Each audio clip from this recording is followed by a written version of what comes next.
ये स्मोक नहीं है। ये कुछ और है। ये है dry ice, solid carbon dioxide, CO2।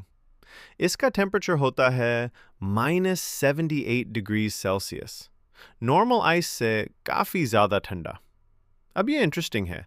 Dry ice कभी लिक्विड नहीं बनता, सीधा सॉलिड से गैस। इस प्रोसेस का नाम है सब्लिमेशन। यही वजह है कि ये फॉग इतना ड्रामेटिक लगता है। अब देखो, जब ड्राई आइस गर्म पानी में जाता है, ये होता है। ये फॉग एक्चुअली CO2 गैस और पानी की वेपर्स का मिक्सचर है। बिल्कुल मूवी सेट्स जैसा इफेक्ट।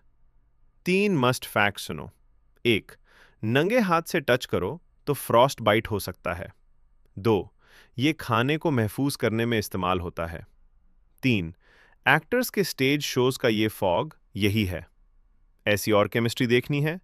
फॉलो करो केम कैटलिस्ट।